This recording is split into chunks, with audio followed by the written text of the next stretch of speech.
आज की online video में आप सभी का स्वागत है। मैं doctor Annu Mathur, associate professor Indian music, SMM government girls college Bhilwara. आज की वीडियो में हम आपको दक्षिण और उत्तरी संगीत पद्धतियों के बारे में बता रहे हैं। भारत में दो संगीत पद्धतियां प्रसिद्ध हैं, कर्नाटकीय संगीत पद्धति और हिंदुस्तानी संगीत पद्धति।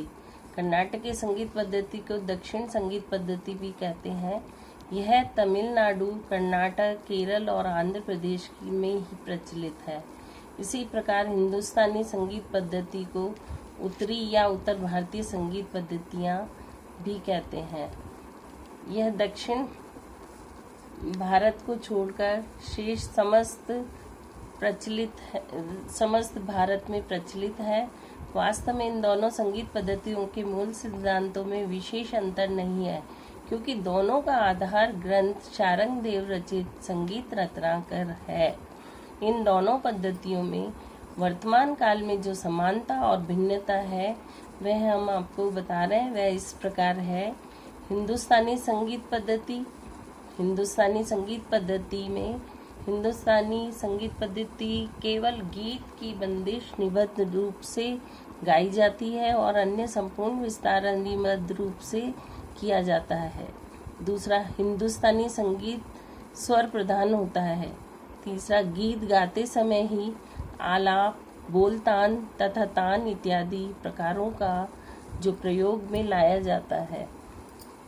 विलंबित ख्याल की लय अति विलंबित होती है। हिंदुस्तानी संगीत का स्वरूप अनिबद्ध होने के कारण तबले पर ताल के ठेके का अखंड रूप से बजते रहना अत्यंत जरूरी होता है। ध्रुपद, धमार, ख्याल, भजन या ठुमरी इत्यादि शैलियों के गायन का प्रदर्शन किया जाता है। अब कर्नाटक संगीत पद्धति मुख्यतः निबद्ध रूप से गाया जाता है। कर्नाटक संगीत लय प्रधान तथा ताल प्रधान होता है। गीत गाते समय केवल संगतियां, निरावल और सरगम का प्रयोग होता है तथा आलाप तथा तान नहीं ली जाती। चौथा, सभी गीतों की लय मध्य लय में रहती है। कर्नाटक संगीत का स्वरूप निबद्ध होने के कारण मृदंगम पर इसकी ताल का उपयोग संगीत का सौंदर्य बढ़ाने की दृष्टि से किया जाता है और ठेका बंद होने पर भी गायन को कोई नुकसान नहीं पहुंचता। रागम, तालम, पल्लवी तथा कीर्तन या कृति का प्रदर्शन किया जाता है। अब दोनों पद्धतियों में जो समानता है, उत्तरी भारतीय संगीत पद्धति में और दक्षिण भारतीय संगीत पद्धति में निम्न समानताएं पाई गई हैं। इनमें से पहला, दोनों ही पद्धतियों में शुद्ध और विकृत मिलाकर कुल 12 स्वर स्थान है। दूसरा, दोनों ही पद्धतियों में 12 स्वरों से ठाठ या मेल पद्धति के आधार पर रागों की उत्पत्ति होकर संगीत में उनका प्रयोग किया जाता है। तीसरा, दोनों पद्धतियों में आलाप गान स्वीकार किया जाता है। चौथा, दोनों ही आलाप एवं तानों के साथ चीजें गाई जाती हैं। पांचवा, जन्य जनक ठाठ राग का सिद्धांत दोनों में ही स्वीकार किया गया है। अब दोनों पद्धतियों में जो भिन्नता पाई गई है वो इस प्रकार है। उत्तर संगीत पद्धति और दक्षिण संगीत पद्धति में यद्यपि स्वर स्थान 12 ही माने गए हैं, किंतु दोनों के स्वर तथा नामों में अंतर है। उत्तर संगीत पद्धति में केवल 10 ठाठों से रागों की उत्पत्ति हुई है, किंतु दक्षिण पद्धति में 72 जनक ठाठों या मेलों का प्रमाण मिलता है।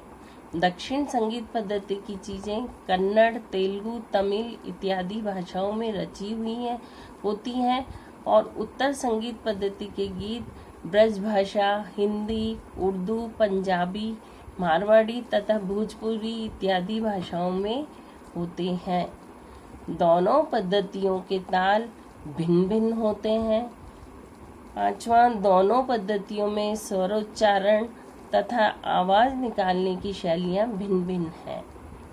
दोनों पद्धतियों के प्राय अपने अपने स्वतंत्र राग हैं, अर्थात अधिकांश दक्षिणी राग उत्तर रागों से समानता नहीं रखते। अपवाद स्वरूप कुछ ही राग दोनों पद्धतियों के समान हैं।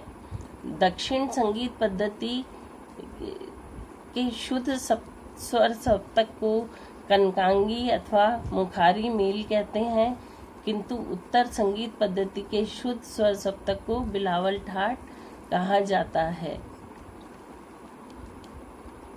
धन्यवाद।